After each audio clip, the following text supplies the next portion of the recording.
Mister Kamat, आता कुठली recipe करून दाखवता? आज आपण स्पायसी मलेशियन चिकन करी करतोय. Spicy Malaysian chicken curry. Exactly. Okay. काय म्हणजे याचं सिग्निफिकन्स काय आहे? सिग्निफिकन्स असं आहे की जसं आपण बर्माबद्दल बघितलं, जसं मलेशिया अगेन असा देश आहे की जिकडे बाहेरून आलेल्या कम्युनिटीज ज्या वर्षापासून स्थायिक आहेत, ज्या स्पेशली इंडियन्स आहेत आणि चायनीज आहेत, तर तिकडे पण त्यांच्या क्युझिनवरती भरपूर प्रभाव पडला आहे. आणि आज तिकडे साधारण 20% पर्यंत आपली इंडियन ओरिजिनची लोक आहेत. आणि मलेशियामध्ये जे मामक स्टॉल्स म्हणून जे आहे जे खूप पॉप्युलर आहेत. तर तिकडे जे पराठा वगैरे जो पॉप्युलर झालाय चिकन करी वगैरे, त्यातली ही चिकन करी आहे. पण या करीचं वैशिष्ट्य असं आहे की ह्याच्यामध्ये ही इंडियन करी चिकन करी सारखीच बनते, पण तिकडच्या इन्ग्रेडियंटचा प्रभाव याच्यात थोडासा आलेला आहे आणि त्याची जी टेस्ट आहे ती अगदी युनिक आणि वेगळी येते. So great. या रेसिपीचं काय काय साहित्य आहे सुरुवातीला ते सांगून देऊ आपण. आपण याच्यामध्ये चिकन वापरलेलं आहे. याच्यामध्ये बोन चिकन जर वापरलं तर जास्त टेस्टी वाटतं, त्यामुळे आपण बोन चिकन वापरलेलं आहे. आणि हा कांदा आहे. कोकोनट मिल्क आपण वापरले, जे आजकाल रेडी अवेलेबल पण असतं, घरी करू शकतो. त्याच्यानंतर कोथिंबीर आहे. हे गॅलंगल आहे, जिंजर. त्यानंतर ही एक रेड चिली आहे, जी रेग्युलर चिलीपेक्षा जरा जास्त तिखट असते.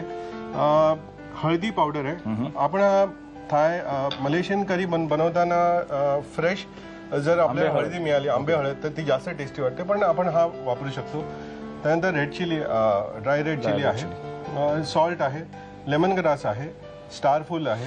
आणि ब्राऊन शुगर आपण ह्याच्यात यूज केलेली. ओके. सो ब्राऊन शुगर थोडासा गोडवा आणण्यासाठी. पुन्हा अगेन आपल्या ज्या भागात म्हणजे एशियन कंट्रीजमध्ये प्रत्येक चवीला एक महत्त्व दिलं असं, प्रत्येक फ्लेवरला तुम्हाला जी टेस्ट आहे त्याच्यामध्ये गोडवा पण लागतो, तिखटपणा पण लागतो, आंबटपणा पण लागतो, जो your palate is satisfied. Unlike continental food, Asian फूडमध्ये हे एक वैशिष्ट्य आहे, ते तुम्हाला कुठे ना कुठेतरी बघायला मिळतं.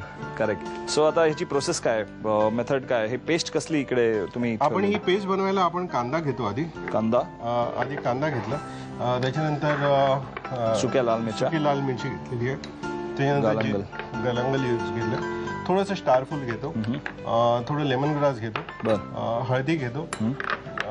ब्राऊन शुगर, सॉल्ट हे घालून आपण म्हणजे हे सगळं साहित्याची ही पेस्ट बनवलेली आहे. त्याच्यात कांदा, सुक्या लाल मिरच्या, गलंगल, लेमन ग्रास, स्टार एनिस, स्टारफुल, नंतर हळद, ब्राऊन शुगर आणि मीठ, त्याची ही पेस्ट अशी तयार झालेली आहे.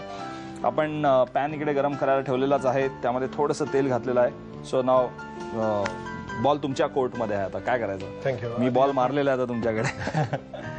याच्यात आपण थोडा कांदा घालू. परत कांदा घालायचा त्याच्यात. ओके. आणि स्टार एनिस घालायचं. आणि थोडीशी आपली जी पेस्ट आहे, ही पेस्ट किती घालायची? जेवढं तुम्ही चिकन यूज करणार त्याच्या हिशोबाने. बरोबर. आता हे चिकन मला असं वाटतं की तुम्ही कुक करून घेतलेलं आहे का आधी? हो, थोडंसं बॉईल करून घेतलं.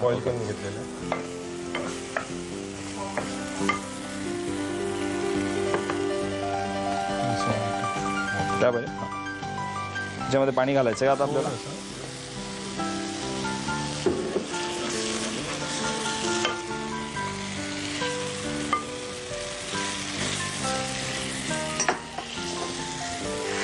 आपण याला चिकनला चांगलं कोट करून घेतोय. पण चिकनला मॅरिनेट वगैरे काय केलं नव्हतं, नुसतं बॉईल करून घेतलं. आणि गालंगलची टेस्ट इज कम्प्लिटली युनिक. म्हणजे आलं, लोक म्हणतात की आलं नसेल तर गालंगल घाला, पण गालंगल ऐवजी आलं घातलं तर मलेशियन करी होऊ शकत नाही. तर आपण थोडंसं पाणी.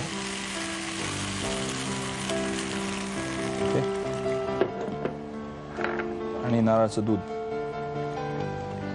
वाह, काय रंग आलाय.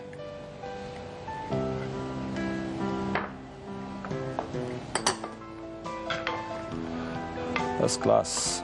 लाल मिरच्या पण घातल्या तर त्यात फ्रेश लाल मिरची जी होती ती. लाल मिरची तो तिखटपणा आहे. ओके. थोडीशी वरनं ब्राऊन शुगर. तो we can keep it for boiling it. किती वेळ ठेवायचं साधारणतः? एक उकळी असतावर. ही आता करीकडे तयार झाली. याच्यावरती काय टाकायचं आता लास्ट गार्निशिंगसाठी चॉप कोरिएंडर आणि ते हे जे स्टार एनिस जे आहे ते सुद्धा खूप त्यामध्ये एकदम फ्लेवरफुल आहे. फ्लेवर्स अप्रतिम लागतात. बेस्ट पार्ट जो आहे की आमची ही फील्ड कधीच न थांबणारी आहे किंवा न संपणारी आहे. तसंच जोपर्यंत देवानी आपल्याला पोट दिलेलं आहे तोपर्यंत आपल्याला भूक लागणार आहे आणि भूक लागली तर तुम्हाला ही डिश करणं आवश्यक आहे. त्याकरता आता जो रिकॅप दाखवतील तो नीट बघा आणि ही डिश करायला घ्या.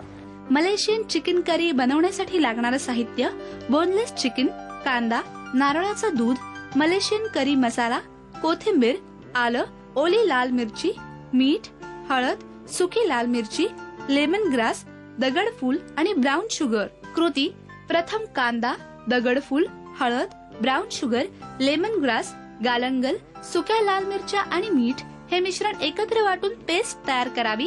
पॅन मध्ये तेल गरम करून त्यामध्ये कांदा, दगडफूल आणि वाटलेली पेस्ट हा मसाला परतून घ्यावा. त्यामध्ये चिकनचे तुकडे आणि नारळाचं दूध घालून 10 मिनिटं मिश्रण वाफवून घ्यावं आणि वरून कोथिंबीर घालून डिश सर्व्ह करावी.